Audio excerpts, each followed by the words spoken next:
All right, we are live, and the New York Mets, despite being a punchline since basically the day of the franchise's birth, and a running joke for almost its entire run, found a way to lose yesterday on Wednesday, June 21st. That was honestly one of the most impressive things I've seen them do. The fact that the Mets could one-up themselves and put on that first inning, which I said that first inning, I texted it to you guys, was a console event. That was a moment in time where it had to happen, and we probably lost a lot of people to the console. And if you thought they were winning that game yesterday after that first inning, there was just no way. And it would probably be by the exact number of runs that the difference ended up being. Yep. And it was literally the longest day of the year. June 21st is the longest day of the year. It's a scientific fact, and it somehow made it feel even longer yesterday. For a series that the Mets could have somehow won every game, and at the very least, just taken the series 2 out of 3. And to come away from that Astros series with one win and our 6th rock bottom of the year, 7th maybe rock bottom of the year, I don't even know what to say right now. So I was in the middle of an interview during that game because we've played 50,000 day games this year, and I saw the text and I was like, "It's only 2-0. Like, how bad could it have been?" And then I saw the replays and I understood what was going on. Let me just recap it here for the people that didn't see the lucky people. Again, that was my console event, Kevin. I missed the console event like a couple of weeks earlier that you guys had talked about, right? This was from Tacoma. So far in the first inning today, the Mets have loaded and reloaded the bases without scoring. Had a runner called out for being outside the baseline. Pete Alonso, like our best slugger, that he was the one called out. He also tapped the ball 3 feet from the plate, and they got the runner out of the plate. They then committed a catcher's interference, uncorked 2 wild pitches, including one that scored a run. And after all that, the Mets were down, I think, 2-0 after the first inning. And after all of that, we're there to potentially win the game still. And I just don't know how many more ways we can say it. The pitching is horrendous. And yes, base running errors and all this other shit does not help. And of course, the Mets are going to Mets in other ways. But the difference is pitching. And, you know, when I was growing up, the phrase pitching wins championships was a big thing. And growing up in the Bronx, you saw fucking Andy Pettit and Roger Clemens and the like. They were always just pitching was just fucking incredible. And so my childhood was like all about pitching. And then as I got more into baseball and as analytics became more of a thing and WAR, you start to learn how much the everyday player really matters. And then in our later lives, we have the 5 aces, and then we have a good offense again. And so I've had every example. I've seen every side of baseball at this age. And while I know, you know, everyday players really do trump every 5-day starter, when you have bad pitching, you have absolutely nothing. You have nothing. You can have a lineup that scores 100 runs a game, and it just doesn't matter. When you have a bad bullpen, like, you can get lucky for a couple innings, and you can squeak by with shitty players. And when you have a bad offense, baseball in general, the whole entire sport is built around bad offense. You win a lot of games, 2-1, 3-2, 1-0. Like, in general, the sport will have lineups that are, you know, murderer's row that still might go out there and only score 3 or 4 runs. And if you get lucky and put a couple on the board, you can win a game. You have bad starting pitching that just goes out there inning after inning. The bulk of every game, you have nothing. I can't remember the numbers. Phil, pull the tweets up. Pavs will put them on the screen. The difference this season is in one singular stat. When the Mets score, was it 6 or 7? 7 runs? Put them up. It's crazy. I'll find it. When they scored, Gelb said they've scored 7+ runs in the last 22 games, and they're 1-6 in those games. 1-6. If you score 7 runs, that's like scoring 63 points in football. It's like you win the game. The game is over. The other team scored 7. The game is over. And maybe maybe you lose one, and on like a freak season, you lose two. Look at these numbers. When the Mets score 7 runs, they have 6 losses. When And they had these aren't updated. 10 losses. These aren't updated, so now it's 7 losses. 10 and 7. 7 losses with 7 or more runs. 10 losses with 6. Put it up one more time because the 5 might even be the worst because 5 runs, you have 13 losses. I mean, it's like that's it, folks. That's the difference. Because if let's be honest, with 7 runs, you should have won all 16 games, all 17 games. If the Mets had 7 more wins right now, what would the record be? They'd be like right at 500, right? And it would be like, obviously you're back. It's not saying we'd be a great team, but we've had some injuries, we've had some slow starts, we've had some regression. But if all that meant that we just fell back to 500, that would make sense. We were a 100-win team last year. We've had some hiccups, we've had some problems. We're gonna fall back. But when you lose the majority of the games you score 7 runs in, you're never going to even come close to being a competing baseball team, a contending baseball team. So, I mean, I the only thing, though, I come back to is we just hung 1 billion runs on the Astros. A couple weeks ago, we hung 1 billion runs on the Braves. We are a team that could have swept the Atlanta Braves and the Houston Astros in like a 2-week span. And we're 1-5. And we're 1-5. And then you go lose to the fucking worst team in the NL, the Cardinals, in a game that you put up. How many runs did they score when we were there, Clem? Fucking 8 or 7. 7 runs before the 5th inning. Never had the lead. And it's not even the meltdown innings. It's they give up. You look at the fucking box score, and it's crooked numbers every single frame. It is insane because like we are so used to like the meltdown inning from Steven Matz when the umpire doesn't give him a call and he just loses his fucking all of his mental ability and he gives up 5 runs. We saw it with Jacob deGrom. The 6th inning was always his bugaboo. We've seen it with Max where like all of a sudden he'll give up 5 runs in a spot after cruising. And so the meltdown inning is something that is ingrained in all of us for our entire lives. But what is unbearable is the give back runs. There's never a shutdown inning. They always give up runs every inning.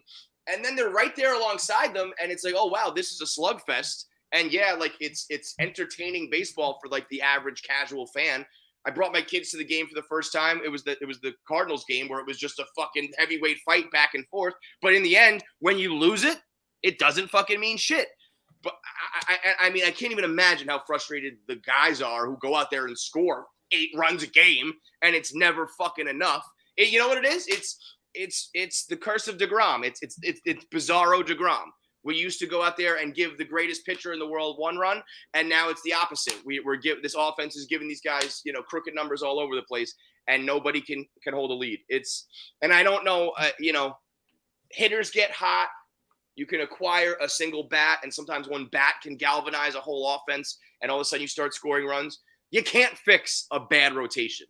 You can't fix that. I mean, maybe Verlander is settling in. We saw some good shit from Max. Maybe those 2 can get on target and salvage this a little bit, but the rest of it is just a total crapshoot. And when you have bad pitching every single day, 5 days in a row, every rotation, why even fucking play? Why even bother? Yeah, there's no stopper. Like 2013, those awful teams. You had Matt Harvey. 2012, R.A. Dickey, awful team. You won a Cy Young. Even Johan those other years. Like, we've had bad teams, or at least one guy where like, we're giving him the ball, we're winning today. And I know it's very apropos you said stopper because, again, to go back to my childhood, that term, Clem, how many times did we hear that term about Andy Pettitte growing up? Like he was their stopper, whether it was, you're down 2-0 in a playoff series or you've lost 4 in a row in the regular season. He always was that dude, and it prevents you from ever going, 7 games under 500 because you just always at least tack 1 win on in there and galvanize a little bit and, get momentum a little bit. And you just don't have that. It just snowballs. And, I hate to say it, but it's like, you wonder if it's like when shit starts to go bad and you're 40 fucking years old and you're Verlander or Scherzer, if you're kind of like, I don't know. Not like we're mailing it in, but it's just like, what can you do? I don't know, guys. Fuck it. It's not like you don't have many guys who are like playing for their careers here. It's just I don't know, man. But then I do go back to, I'm like, if those two guys just start to pitch, like there's enough time left in the season that if those guys pitch well, they could get 10 or 15 great starts under their belt. And if the offense keeps fucking raking against great teams, maybe all you got to do is get in. But at this rate, at this pace, we'll be 65. It's crazy. Yeah, I'll just throw two more stats out here just because. Yeah, it's like just keep seeing the shark from Jaws just keeps popping up, and it's pretty much all the same shit at this point. 2020, this is from our boy One Shining Mets. In 2022, the Mets allowed 7 or more runs in a game 23 times all season. Today, as in yesterday, marked the 23rd time already this season. The pitching staff has allowed at least 7 runs. There are 88 games remaining. That is just fucking. And look, is offense league wide up? Yes. But this is like it's June. It's the dog days of summer. It's remember the 4-run rule for like all those years. It was like if the Mets score 4 runs, and we talked about that ad nauseum, and it really was like this incredible stat that held true for years on end. But it made sense because 4 is like right in the middle, where it's like it's not an offensive explosion, but it's by no means a bad game. But we're talking about 7. Giving up 7 and scoring 7 is like. That shouldn't even be a stat in baseball. Neither of those things should happen enough times that it impacts your record as much as it does for the Mets. That should happen a couple times a month, and it happens a couple times a week. What do you think 7 runs to baseball is for football, Kev? Because you said 63, and it's not 63, but it's like 35 or something. It's something ridiculous, right? I would say, let's see. What do you think the average NFL team scores? Oh, you'd probably think like 24. Yeah, like the new rules. Let's make it 21 and just call it 3 touchdowns, right? So we'll say, and the average baseball team probably averages like 4 runs a game.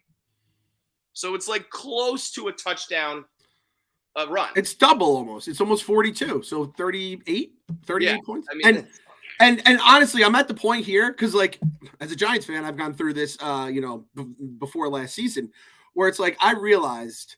Throughout like the dark days after that Super Bowl in 11, it's like when you have a bad defense, like bad offenses, we've all lived that Jets and Giants. We've had bad offenses. Dave Brown is my first quarterback that I remember being like as a Giants guy year in and year out. Jets fans have dealt with that shit forever.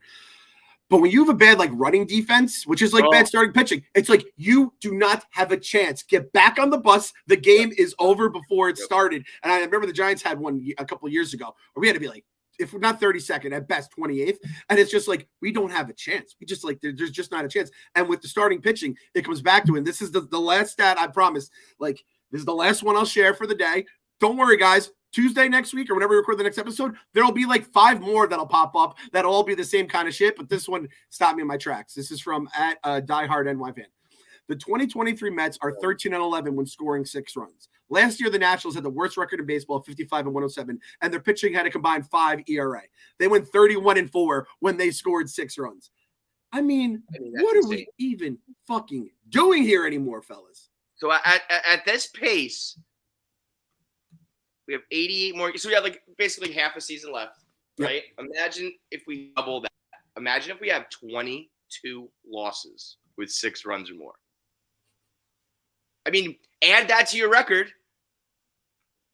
Add all, and that's not one of those things like you can for a good team. Can we get the stat on? Can we see what the Braves have done every time? They're 32-1 when they score 6 runs. Right. So that's all you need to know. So it's not one of those things where it's like, well, you can't add every single game back because you would lose a few. No. You would maybe lose 1. So let's say at this pace, you could just add 21 wins to our fucking record at this pace. And that's the difference between making the playoffs or winning a division and not even being in the hunt is a 20-game swing. And again, it's not when you score 4 runs. We're talking about absolute lock numbers, runs that should equal 100% win probability.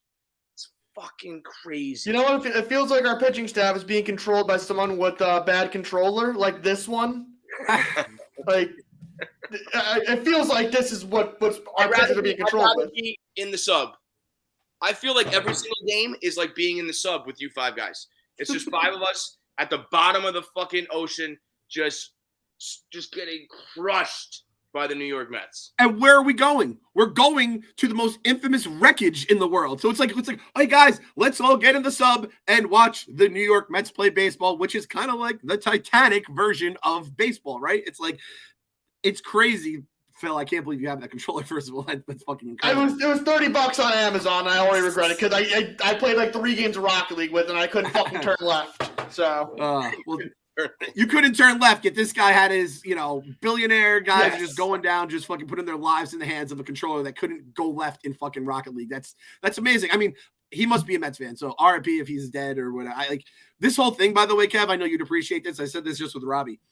The jokes have been flying from day one. It's like 2013 again. Everyone's just making jokes about people that are probably already dead. And I was like, bro, these the only person assuredly dead. And the only thing, my saving grace, is the stepson, who is a piece of shit in real life and doing all these ridiculous social media posts, because that objectively we can laugh at. Because the rest of it, I had a million conspiracy theories and a million jokes, and I was like biting my tongue on all of them because these guys are going to die. And then thank God the brother comes along, the stepson comes along, because that guy, holy shit, that guy is an absolute fucking asshole. I've seen the jokes come in, and then I'm looking at the numbers. And I'm like, man, these things are getting the retweets. They're all going viral. But the thing is, once KFC says something, I know that's when people are like, whoa, settle down here, people. We're talking about lives at stake. So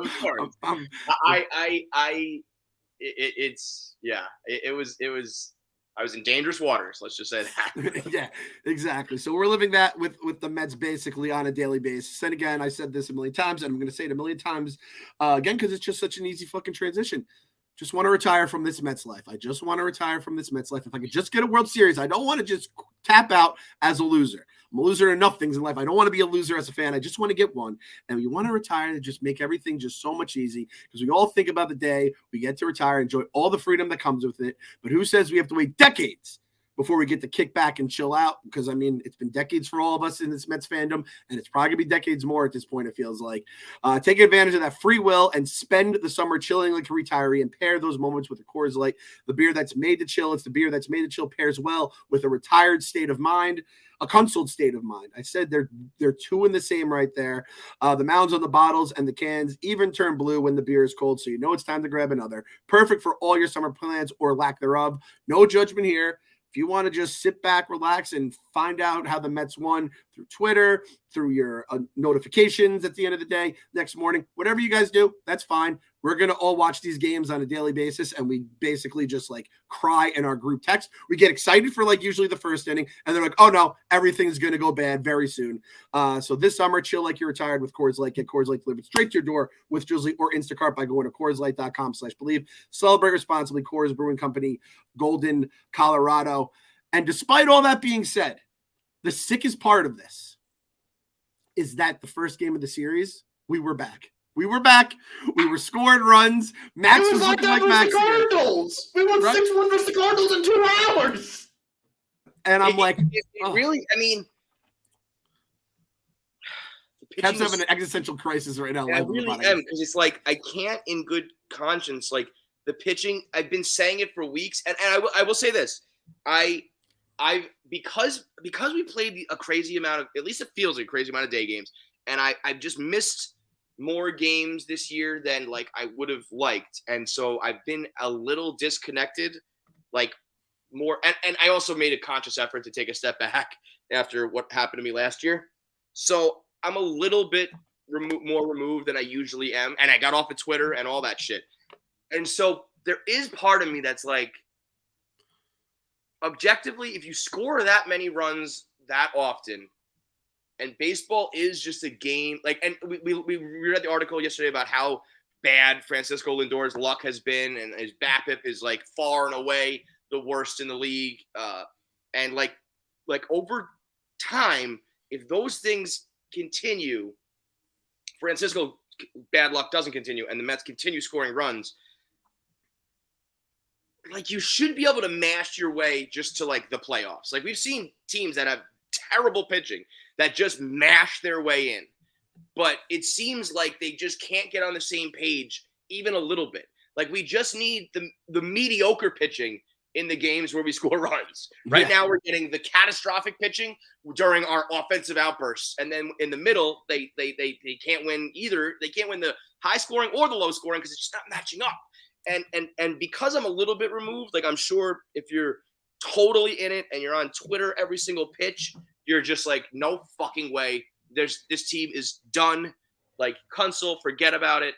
But just having a little bit of perspective, I'm like, if you hang fucking 20-something runs on the Braves and the Astros and the good teams every time you play them, eventually you're going to win 2 out of 3, right?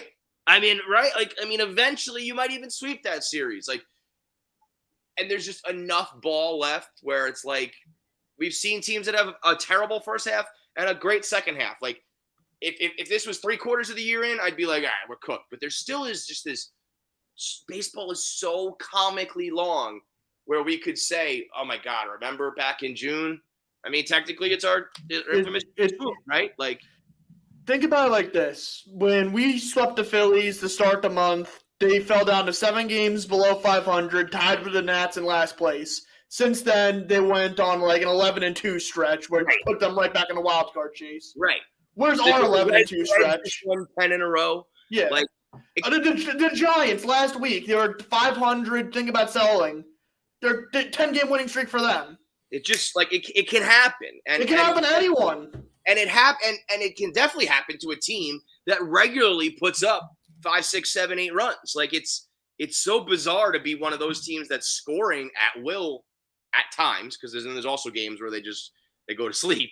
But yeah, there's a game like Tuesday where you're facing Fram where you get 2 runs, but like that happens. But again, that's where like that is inherently baseball. That is the sport of baseball. When you're a football team that only scores like 10 points a game, that's not the way the sport goes. The sport of baseball is every now and then you put up 2 hits, whether you're the last place team or the first place team. That just happens. So I'm like okay with those games. They're frustrating, but like it's just part of the sport.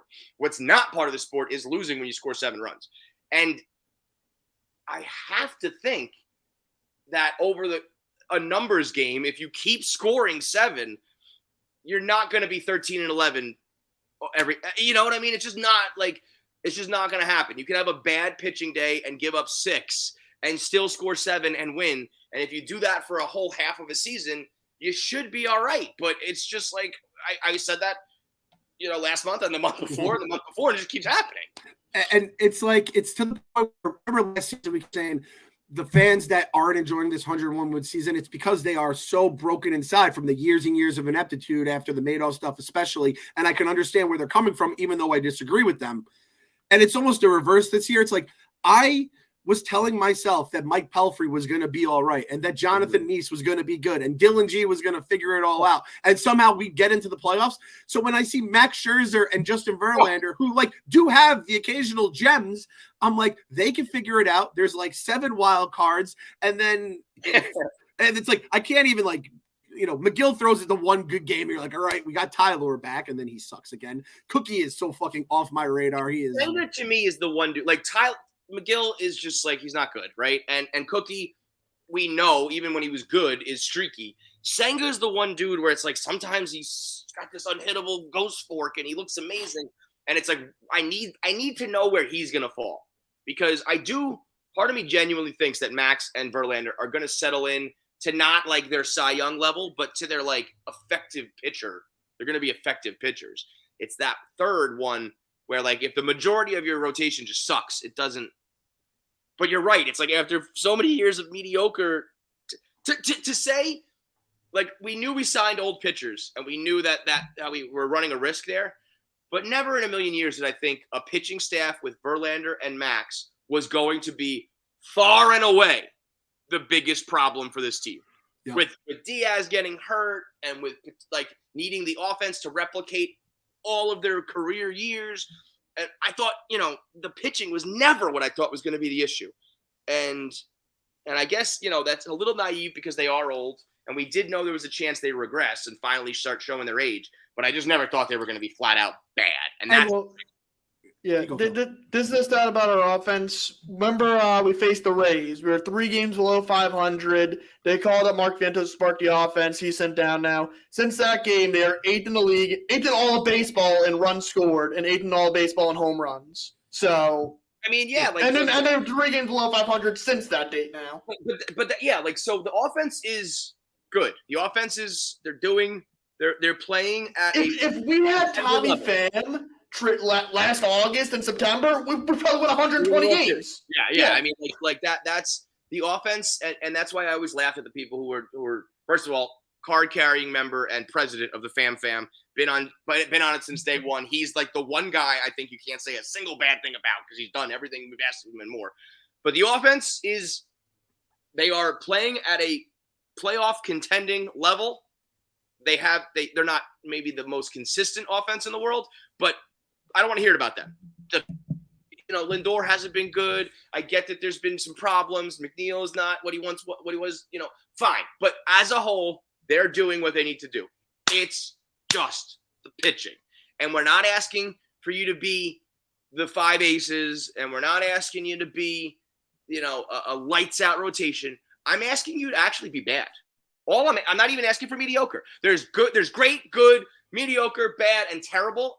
I'm not even asking for mediocre. I'm asking for bad. And I think we'll be like 500 and maybe you squeak a couple extra wins out and you win like 86 games and you get in with the second wild card. I just need bad pitching.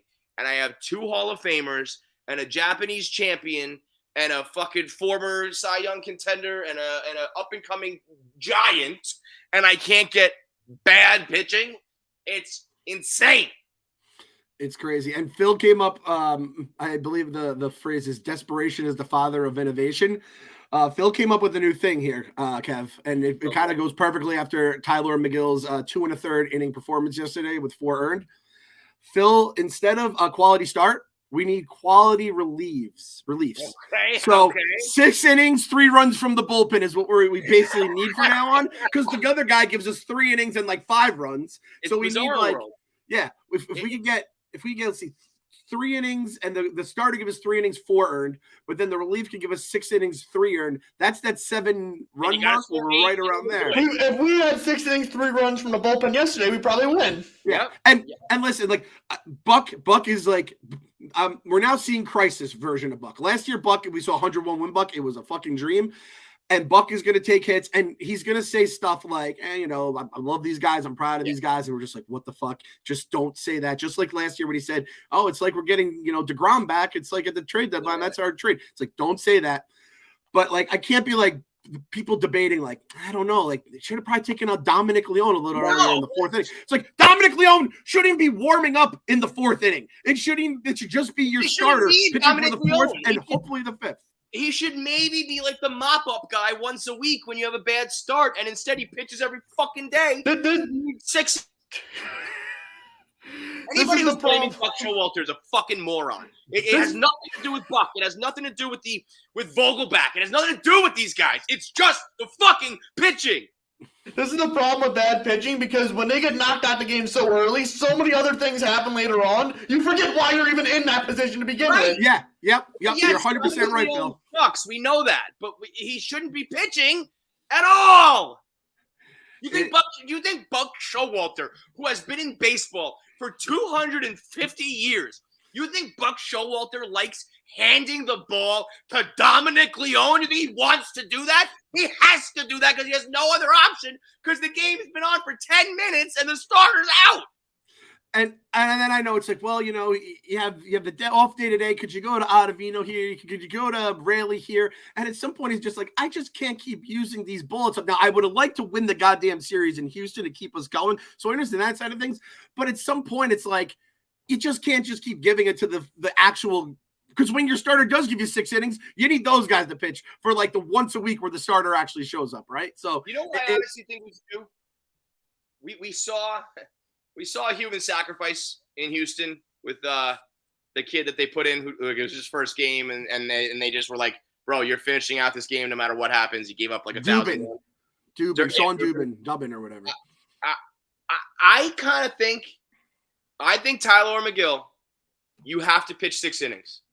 We don't care what happens. Jesus. And you know what? Like, because desperation. What'd you say? Desperation creates. Is the father of innovation. Yep. Father of innovation. 6 innings. He will find out. He will figure out a way to not be out there giving up 24 runs in the 6th inning, because your pride and your ego and your survival instincts will kick in, because you got to wear it, bro. Figure it the fuck out. We're not babying you anymore. You can't pitch 2 innings a game as a starter. You're just not allowed to, because you know what? Honestly, like Dominic Leone, think about the domino effect. You're right, Phil. Forget about just an in-game effects. Let's think about the butterfly effect of this starting rotation.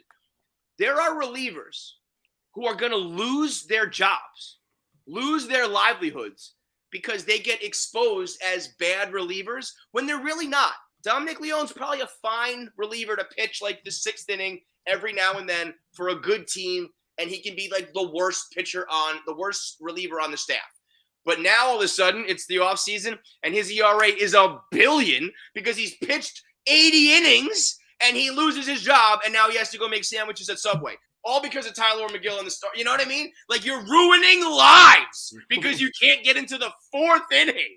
It's like you should have to pay Dominic Leone. The bullpen should get to fight the rotation once a week. That we tie their hands behind their back, and it's a blanket party, and they just beat them with fucking bars of soap and tube socks. That they need some consequences for this bullshit. How many pitches do you think it would have taken for Tyler McGill to get through 6 innings? I mean, bro. I don't care if you got to throw 315 pitches. You're going to the 6th inning. Well, Walter Johnson can do it. Why can't he?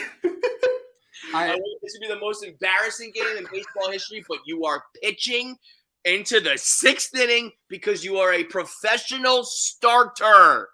You're leaving here on your feet, or you're leaving here in a fucking body bag, Tyler. But you're getting 6 innings on that fucking bump right now, my friend. And I don't even have to worry about pinch hitting you because the designated hitter is a thing now. It's absolutely brilliant, Kev. I like it. Cookie, same fucking thing. And then if you die before the 6th inning is over, like, you're dead, you're out of the rotation, and then the next guy that's replacing you, he has to go 6. If you want a Cy Young award in your career, or your first year in the big leagues because you're from Japan, you don't have to worry about the 6 inning rule. But everybody else, if you want to make this team, that's some Billy Martin shit right there. Billy Martin might have actually done that at one point. I wouldn't be surprised if you heard a story about that.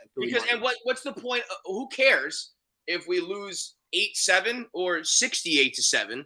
At least we prove a point. At least we make because we're just babying these guys. It's just like, okay, you tried. We'll see you next week. No, next week you're going to give up 300 runs again unless you figure some shit out. And this is the last stat I'm going to hit you guys with. I don't know if you caught this the other night, Kev. It's now 20-33, by the way, because it's updated. Yeah, so the Mets are now 20-33, and have the A's and Royals won since then? Probably not. Probably not. And So also, there's one more stat. I don't have it handy. I'll tell you there's 2 problems with the New York Mets 2023. Number 1, with a bullet far and away, is the starting rotation. Number 2, the day of the week, Tuesday. Kill the 2-man. Kill the 2-man has never been more appropriate. The Mets on Tuesdays are like 1-10. It's insane. It's just like, don't even play on Tuesday. Rest Senga, give him the extra day.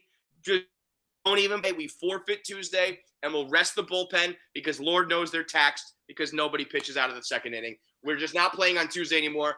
It's like the Braves playing day games last year. We just don't play on Tuesday. We don't do it. It's just chalk in 4 losses a month on the day of Tuesday every day, every month. And then number 3 is the World Baseball Classic. Yeah, definitely. And I got to shout out. Anybody who doesn't think that this season is the World Baseball Classic's fault has not been paying attention. What's the one thing that's changed, folks? The only thing that changed is the World Baseball Classic Memorial Season. And I got to shout out everyone that came to the watch party this week at the Liberty NYC. We had a good crew. Thank God for that first game, because I don't know if anyone was going to show up for that fucking event if we didn't at least show signs of life against the Astros in Game 1. But we had a good crew. We had some dudes. It was awesome. There was a couple guys who were like in out of town for work or like personal reasons, and like I'm gonna watch the Mets game anyway. I might as well join the guys at the bar. And I never thought of that side of these watch parties. Had a bunch of Coors Light, and it was just to like be in a group of like people going through the same shit. We're all had the same look in our eyes of like hopelessness with like thinking of last week, like what the fuck is going on. We had an awesome crew. I obviously Framber Valdez. Tubbs told me this too. He's like, I've seen Framber a lot more than you have. He's like, he just throws shit, and you're just like, why are we not hitting the shit out of this guy? And before you know it, it's the 7th inning. You have like 2 hits off him. I thought we were getting perfect games. I think everyone who's watched this team thought we were getting perfect games. And when we got the first hit, you would have thought we won the World Series in that bar. We're like, yes, we got Let's Go Mets chants starting up. We were fucking ready to rock. And then obviously they scored 2. They could have scored more, but that ballpark is so fucking stupid that like little fly outs are just so easy to get if you're, shallow in the field, all that kind of stuff. But I just had to shout out everyone that came out to that event. It was awesome. But it's a Tuesdays. We just go to these we have to change these things to Thursdays. We're going to do one Thursday in September. God knows where the Mets will be at that point. But I think we have to get off a Tuesday. Tuesday is part of the fucking problem. Man. Nobody doing anything on Tuesdays. We're done with Tuesdays. It's the worst day of the week. It's a baseball curse. No more Tuesdays. I thought when we got that hit and then he erased it with a double play, I was like, I think we're going to face the minimum. I genuinely, well, I bet that I would have put the rent on that one. And it all comes after what was one of the best experiences of my life, going to the game on Father's Day with Clem. My brother flew in. I brought my family and my parents. It's, my mom's getting older. She loves the Mets. It's probably like I went all out. I got a suite. I was like, this is going to be probably one of the last games my mom can really go to and enjoy. Her body's breaking down. It'll be like one of the last games of my kid's first game. I'm going to get a suite. We're going to live it up. And it had its ups and downs. Like as soon as we get to our seats, top of the first, the Cardinals hit a home run. And I had a picture of my son. He just looked like he was just like, wait, what? Like I watched his face. It wasn't sadness. It was just confusion. And I was like, that face, that's it right there. That's like the life of a Mets fan. But then we hit a home run right away. We come back. Lindor hits one. They don't even realize what a home run is, but they're cheering along with me. I'm pointing to the apple. They're watching it go up. They put so many runs on the board. It was a back and forth event, but they got to watch a bunch of exciting baseball. It was fucking Bucket Hat Day, one of the best giveaways I've ever been a part of. The whole fucking stadium wearing these orange bucket hats. We went to the merch store. We bought him a bunch of cool stuff. He's got Hulk fists and he's having a great time. He actually learned the game of baseball and he was starting to understand what runs and scoring and outs. And we were kind of in the suite drinking and eating. He was like, Dad, the game's on. Come back out here. Like a Field of Dreams type moment, And I actually, because I was just drunk on love and happiness in the moment, I really thought we were going to walk it off stupidly because then Arenado puts one into fucking orbit. And I was like, okay, whatever. We didn't win the game. That would have been the icing on the cake. But hey, that was a really great baseball experience.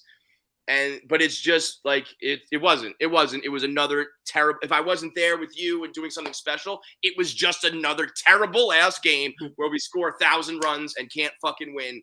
And it's just kind of the perfect microcosm and symbolism. I just love them so much and they mean so much to me and they just give me so little.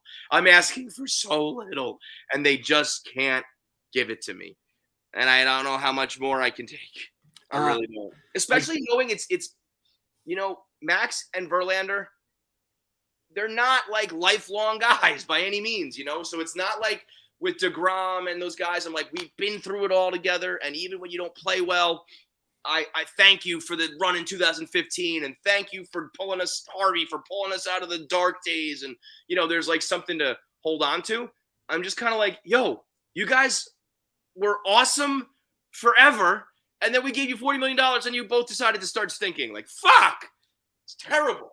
An aging veteran comes to the Mets and underperforms. Never seen that fucking movie before. It's God damn it. I really think usually when we do that, it's Mo Vaughn, Jeremy Burnitz, even Roberto Alomar was cooked, This is you're coming off Cy Youngs. You're coming off your best ERA year ever. You get these numbers that are you guys are still awesome.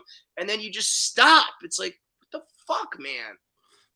I gotta ask this. I didn't ask on text. I want to hear on the pod.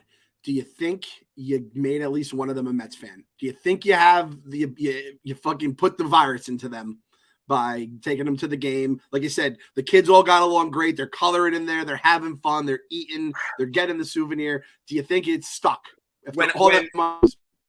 I think it's stuck because they walked out of there being like, the Mets are my favorite team, and like the Mets this and the Mets that. I bought them $1 billion worth of shit. I've never tried to buy love as much as I did on that day. I was like, I need them to have a core memory of this event. But I'll tell you, when that first home run was hit, I was like, I think this is child abuse. Like, what am I doing? What am I doing here? Cookie in the fucking top of the first inning, and we're like, why did we take them to a cookie? I mean, you can't really do anything about that, just the way it's scheduled, or like on a holiday, but it is Father's Day. But it's like the Mets don't win on Father's Day. They don't win when Cookie pitches. Egg on our face, but it was. They're not winning on most days now. Yeah, exactly. Okay. They don't win on holidays. They don't win on Tuesdays. They don't win starts. They don't win Gill starts. They don't win Senga starts. They probably don't win Verlander or Max starts. When can you take your kids to the Mets game? They don't win when you score 5 runs. They don't win when you score 6 runs. They cannot win in a box. They cannot win with the Fox. Like, when can you take your kids to the Mets game for a win? You can't. Oh, God almighty. Well, that takes me to my the second sponsor of the episode that we love oh so much, the Barstool Sportsbook. Bet against the Mets. So the Barstool, they always say, give me, list out your favorite bets that you have here. We got the Barstool Sportsbook app. Again, if you see that McGill is on the mound, maybe bet against the Mets. If you see that Senga is on the mound on the road, bet against the Mets. I personally don't like betting against my teams, but like just an advisor, that's what I would recommend for people responsibly to do if you would like to do so. Terms apply, must be 21 or older. Gambling problem, call 1-800-GAMBLER so you can get that free money. You get the bonus cash in the account, and maybe you use that beforehand. Afterwards, just betting against the Mets feels like Mets have scored 6 runs. Well, it doesn't matter. They're probably going to lose. You can probably get a nice little money line juice in the live betting because it just doesn't matter. The Mets win probability is 98.7 in the 7th inning. Bet against them. You'll make money. Yep, exactly. Oh, God almighty. All right, so I wanted to wrap it up with this quick little game here because I'm trying to figure out things to do if things really go wrong. Kev, have you played the Immaculate Grid yet? No, I saw Kyle tweet one, but I don't even understand what it means. Okay, so basically, Wordle, obviously. Mm-hmm. It's kind of I kind of say it's a baseball version of Wordle. So I'm gonna share it here on the screen for people that can't that are listening. You can pull it up. The thing is, by the time you listen to this, if you're not listening on June 22nd, it's going to be a new one. It's basically like a baseball game you play here. So it's up on the screen, right? All right. So you got to choose a player. So we have on the left side, Boston Phillies, 40-plus home run season batting. Up top, we got the Reds, the Padres, World Series champ. So you name me someone that was on the Red Sox and on the Reds at some point in his career. Oh, man, I'm going to be so bad at this. Phil, you're going to have to carry this. I did mine at we both did ours already. So I didn't know. Is there anything? All right, name me a Red that's had 40 more home runs in a season. Can you do that, Kev? Adam Dunn. Adam Dunn. There you go. Perfect. Bingo. So you get 9 guesses. So you basically have to be perfect if you want to, win. Oh, man. Boom, Adam Dunn. Name me a Boston Red Sox that won a World Series. Well, I mean, I can name a ton, but so it's going to have to be someone else who was also. All he has to do for this row is Red Sox World Series champ. Yeah. That's all you have to do. Okay, Manny Ramirez. There you go. Boom, you're good. Philly that won a World Series. Just think 08. Plenty of those we know. Anyone from 08. Fucking God. Who was the worst one? Let's really be. Who was your least favorite Philly from that era? Jason Worth. Yeah, that was exactly what I was going to say. And you know what the worst? I used to call him Jason Worthless. I thought he was going to suck. I thought this and that. He was worth a lot. Let me tell you, he had that long swing that just always hit home runs. Okay. And then when he went to the Nationals, I go, no, I need this guy, Adam. It's almost like I got punished for being such a brazen asshole for hating him so young. All right, so now you need to think of a guy who hit. Is this in the same season, Phil? 40 I double checked. It's not the same season. He just has to have a 40 home run season and win a World Series at some point in his career. Not not people on the Mets. Let's go David Ortiz. Okay. Yeah. He had to have had 40 at one point. Yeah, obviously. And the little numbers here, the little percentages, that's, I think, how many people guessed. Like 5% said Manny Ramirez, 1% said Jason Worth, 17%. So now it gets a little tricky here. You got to either think of a 40-plus home run guy for the Pods. You got to think of a guy who was on either the Phillies and the Reds. Phillies and the Reds I got pretty easily. This is a lot of 40. Machado never hit 40 because I have him not for at least the Padres. I happen to know this. These are a lot of the dozen era guys that are in my head usually bounce. There's I think there's 3 Padres that have had 40 in a season. Yeah, I'm not gonna. Who are they? Give me one. I'll give you the guy I chose here. I went Greg Vaughn, and I mean I would never in a million years. Yeah. I know he had one awesome year for them. I don't know. He was with the Brewers too for a while. So Greg. The other answers were Tatis and Ken Caminetti. Tatis, yeah. I didn't know Tatis at 40. Jesus Christ. Yeah. All right. So then we got to think Phillies and Reds, Phillies and Padres. Phillies and Padres tricked me up a little. Phillies and Padres, I'll give you a hint. There was a player last year on our team that played for both of those guys. On our team? On our team. Yes, Phil. Yep. Was on our team. Reliever. Oh, I was thinking we were 2. I'm thinking of a different guy. Who is it? I got to go pick up my kid soon, so I'm not going to be able to do this. Janko. Oh, okay. This is Phil. You're so sick in the head that you know Janko's like fucking. He's Phillies. Where he's been. That's crazy, dude. He's Phillies Padres? Phillies Padres, yes. I was thinking Brad Hand, right? Oh, yeah, I did Brad Hand too in mine, but I saw someone else had Jankowski. Okay, Kev, you got this. Come on. Phillies, Reds, third baseman. Big time third baseman. Hall of Famer. Yep. He was just a dozen. Yeah. Scott Rowland. Yep. That's correct. I don't know if this is coming out in audio. I don't even know if it's coming out on YouTube, but this is just something I like to do. And you do it every morning, gets your brain working. Yeah, this is fun. I'm the Boston and Padres is weird. There's an obvious one that just went there. Red Sox fans were. I couldn't remember that guy. This is the Voit thing? Oh, yeah, I guess technically he. Right, Voit went to the. No. Voit was never on Red Sox. No. But Voit went to the Nationals. Who got to go to Boston? Or Hosmer went. Did Hosmer? Was Hosmer the answer? Yes, Hosmer's an answer for that. I couldn't remember for that. Yeah. For this one, I was going to say Bogarts was obvious too. Bogarts. I chose Adrian Gonzalez for mine. Yeah. Then Reds Boston. This one's a little tricky. My guy. It's an old favorite. Shout out my guy Nick Tirani. I used that for my World Series chip. That's wild. And then does it tell you like if anybody else had your same? Yeah, I don't. You have show summary and today's stats, and you'll see like the popular answers. Yeah, so the most popular answer: Arroyo, Bogarts, Poppy, Castellanos, Kimbrel. I think who I used for mine. Yeah, the one who got the least was Phillies Padres. Yeah, the Phillies. Yesterday it was Cubs and I think like Mariners. That pipeline is barren in my brain. So I couldn't get anybody. Then Dunn, Tatis, A-Rod. I don't even think of like the Padres to me are like. How are the Padres doing, by the way? What's the record right now?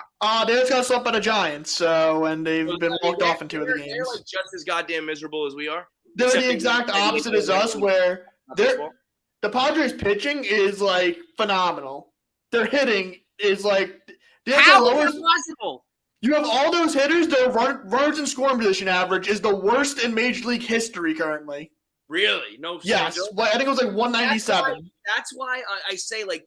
Part of baseball is that just happens, but that's why when you are scoring runs, it's like just give up, just give a little bit of pitching because offense is just wonky. Pitching is you could have offense is wonky because pitching you should be able to pitch because offense is fucking wonky.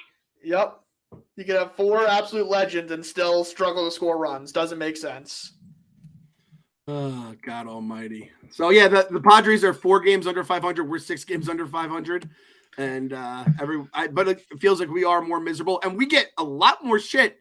And granted, like, I know our payroll is a lot. It's partially because of the tax. but the Padres were like still the big spender of this winter. Padres still were like acquiring the biggest and best. You re-sign Machado, you go get Soto, you go get Bogarts, and I mean, if we made all those moves, if we had all those players, and we're still that bad, it would be, a full-blown revolution here. It'd be pitchforks and torches. Thank God we didn't sign Carlos Correa. It's kind of like the moves they didn't make. Always. That's Trevor Bauer, Syndergaard coming back, Matz. It's not – you can't blame Epler when your pitching staff is, like, just pathetic. It's like, well, yeah, guys, nobody thought going into the year that we assembled a bunch of fucking, like, mental midgets. Like, Did you know at the end of June, Max Scherzer and Justin Verlander would have ERAs over 4? If that's not the case, if they just have ERAs in the 3s, and we were hoping it was going to be like 2-1 with Verlander, but if it's just like 3s, you're fine. So it's not like the incompetence of management.